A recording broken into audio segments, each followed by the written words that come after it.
After a rundown on the bikes, we left Dubai, heading towards Al Ain, an ancient desert oasis inhabited for more than 4,000 years. From there, we climbed steadily up Jebel Hafit, turn after turn, until the desert dropped away beneath us and the views stretched endlessly in every direction. We spent 2 nights camped deep among the dunes, surrounded by silence, solitude, and colors that shifted across the hills with every passing hour.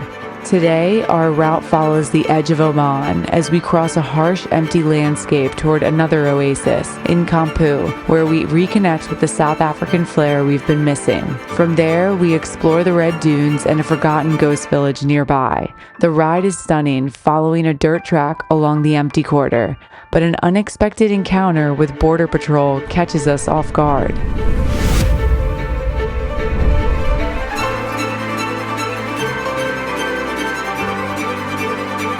Socks they wear.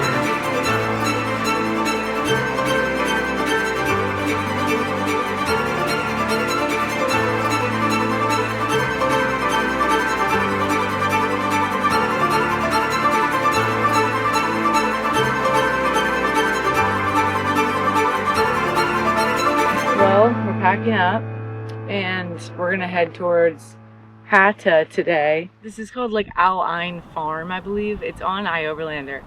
But it's a huge... We'll put it on. Yeah, we'll put it on. We'll put our spot on because we think we had a pretty solid dune spot. There was people that were like ripping around us all night. So it kept waking us up.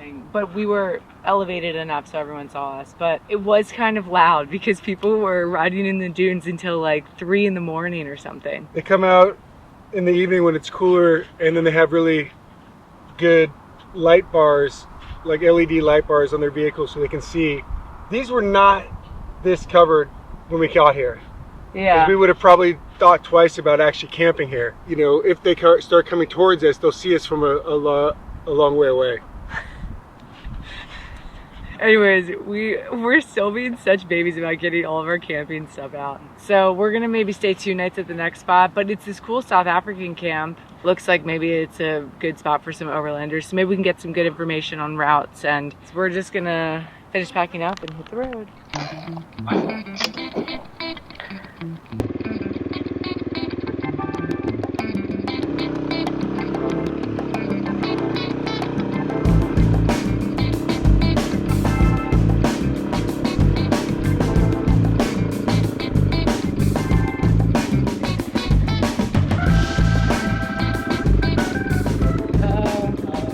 Yeah, there's these no cell phone signs. We don't really know what they're for. I mean, is it like they don't want people on phones, or it's like there's no cell phone service? So we kind of came on this like back side of the dune park. Nobody bothered us, so I think it was all right. Oh, look at you! What? Yeah, we could let some air pressure out, but we're about to get on the highway. I know, that's the hard part, because it's like there isn't really a lot of off-road here. The off-road routes are like through dunes. So it's kind of going to be hard for us to find a lot of off-road that we can do. It's kind of hard to do all the sand riding with the bags.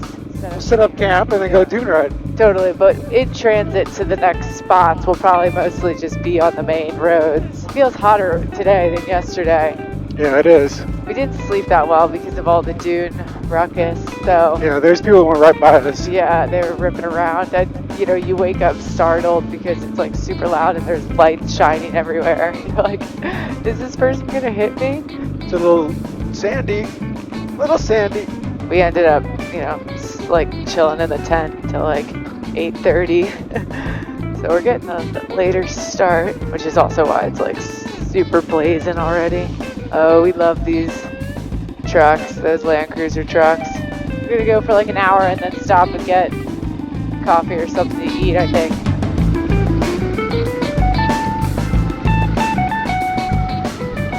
All right, we stopped at this little Indian roadside stand. It's awesome, huh? It's like eggs and cheese and some dal, like chickpeas, really. Amazing flatbread.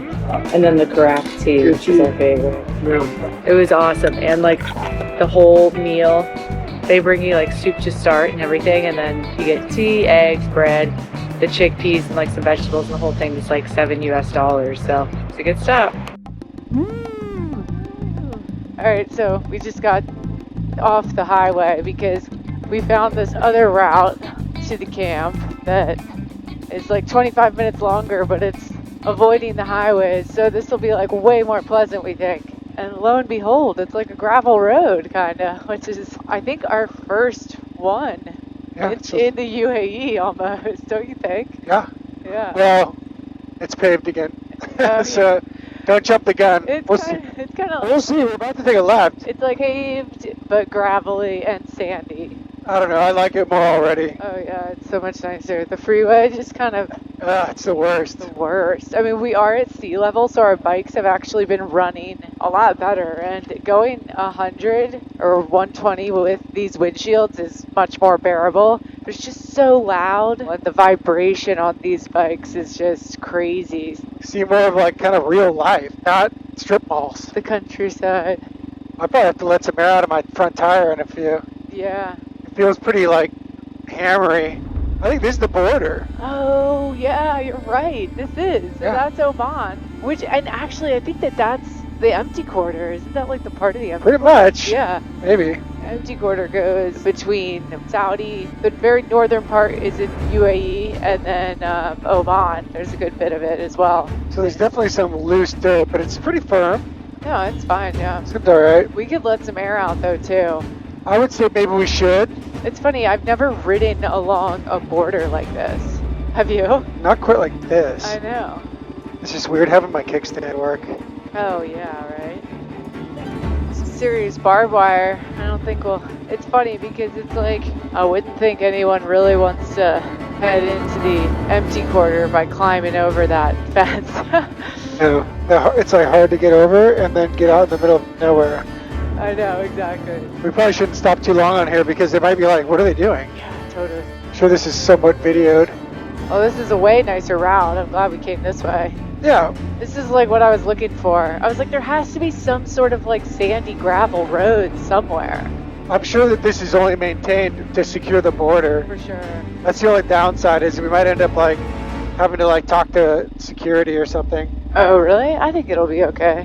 Oh, see, I think they secure this. We've never been sought out by Border Patrol before. We were definitely a little startled when they pulled up. You immediately think you've done something wrong. Hello. How are you? Good. Hi. Is it okay to go here? How are you? Hello. Good. Is it okay to go on this road? We're going to this camp. But it couldn't have gone smoother. Leave it to the Emiratis to be so welcoming they pull out a carafe of hot Arabic coffee while they're questioning you. Oh, thank you. Oh, wow. Thank you very much. I have to take my helmet off. Oh, wow. Thank you. That's very nice of you. That's so sweet. Thank you. Thank you. That's nice. A perfect illustration of how, in this part of the world, hospitality comes first, and kindness usually leads the way. After you finish your day, where you go? Well, let me go to Oman. Oman. Yeah. No cameras here. Okay. No worries. Okay. Because the stories we hear don't always paint the full picture, and a place rarely reveals its true character from afar. Camera somewhere and then came out to check? Yes. I think so too. For sure, especially when we stopped and did our tires. Yeah, totally. Yeah, but they're super cool. They gave me 2 cups of coffee. They also gave me a patch of the flag. Yeah, that was sick. Well, it's right here. It's so cool. So anyways, they didn't want us to film, so I'm going to turn this off. We continued along the main route for some time, passing fellow sand riders and the occasional castle that predated our country by a comfortable margin. In time, the pavement surrendered to dust, and we climbed into the hills in search of Inkampu, an overland camp promising a small slice of Africa in the Middle East. Predictably, Google Maps failed us. After several polite circles, a quick fence inspection, and one briefly considered plan to drive through a farm, we called the owners. Oh yes, hello. My wife and I are riding around on our motorbikes trying to find your camp. We did find an arrow, a red arrow. Who kindly directed us to the correct road, where we noticed the sign had been thoughtfully spun around by the wind.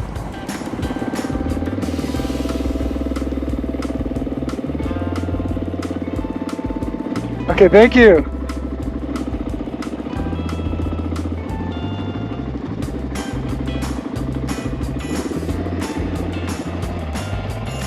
Brad and Yoli welcomed us warmly. They built this camp as a place for friends to gather and experience true South African charm. We were glad to have found it.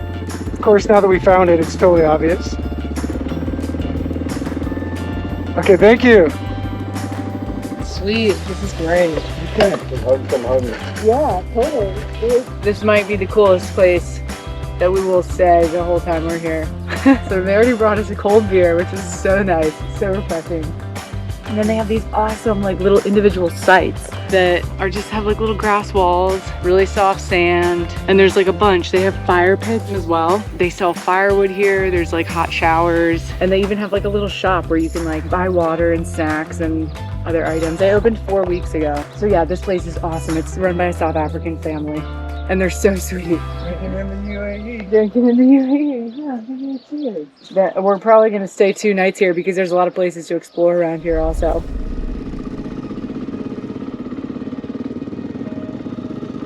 It's way hazy out here.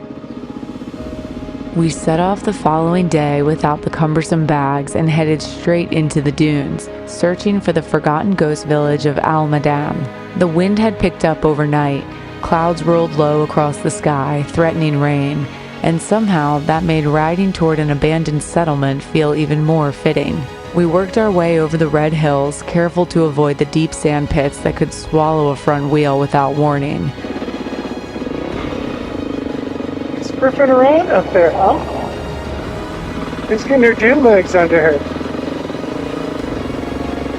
It's a lot easier without the bags, oh my god. Without the extra weight, the bikes finally felt like they were in their element. Light, responsive, alive in the open desert. Who's dune riding up there, huh? Showing off. Eventually, shapes began to emerge between the dunes. This is awesome. Straight lines interrupted soft curves, roofs, a minaret, concrete where there should have only been sand. Yeah, but there's probably a break in the fence.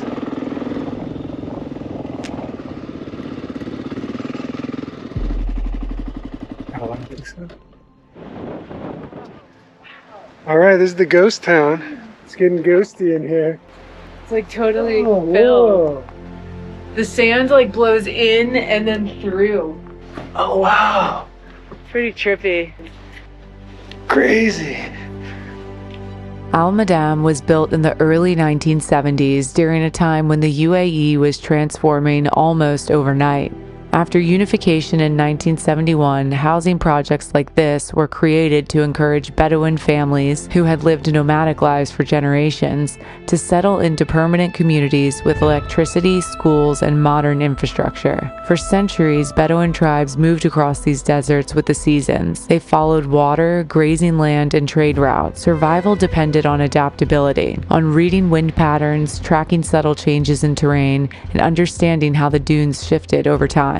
Their homes were temporary, but their knowledge of the land was enduring. Settlements like this offered stability, and many families chose that future. But Al Madam was built in a low basin near the Oman border, directly in the path of migrating dunes. Year after year, sand pushed inward, piling against doors, creeping through windows, and filling courtyards. Daily life became a constant battle with the desert. By the late 1980s and early 1990s, most residents had relocated to more practical areas nearby. There's no mystery behind its abandonment, no sudden disappearance. The desert simply reclaimed what stood still. Over time, stories of ghosts gave the village its reputation. But what lingers isn't something supernatural. It's the weight of transition. A culture once defined by movement, resilience, and deep alignment with the desert was asked to become permanent within a single generation. And here, as the dunes overtake concrete walls, it feels almost symbolic. A quiet reminder that adaptability was always the greater strength. Out here, the sand never stops shifting. Maybe that restless motion is closer to the original spirit of this place than anything built to stand still.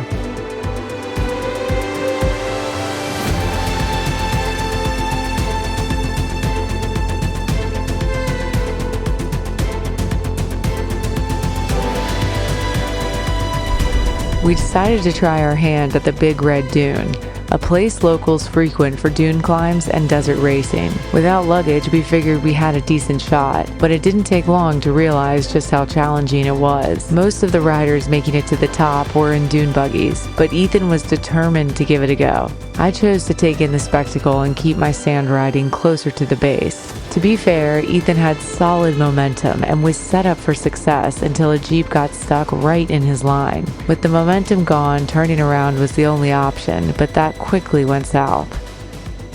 After he wrestled the bike out of a massive sand pit, we headed to the far side, hoping for something more accessible. But once again, the desert made it clear.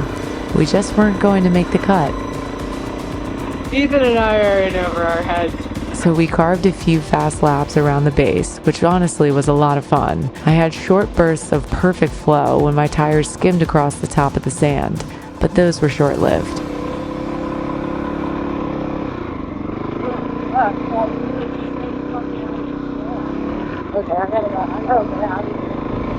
Eventually, the rain began to fall, turning the bright red sand into a deep iron hue. And we pointed the bikes back toward camp, ready for one last South African braai and a fire.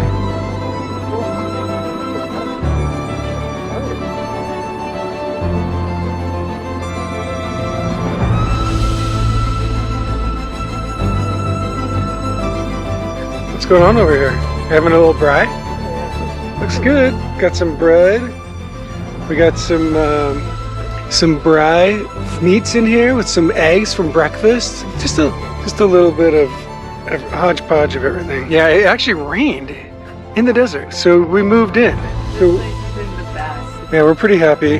After a long day exploring the dunes and hidden villages, Dijon mustard never tasted so good. We savored the last embers of the fire and settled into the quiet of the desert, already looking forward to wherever the road would take us tomorrow. Thanks so much for watching. We hope you enjoyed the journey, and we'll see you in the next one as we continue closer to Oman.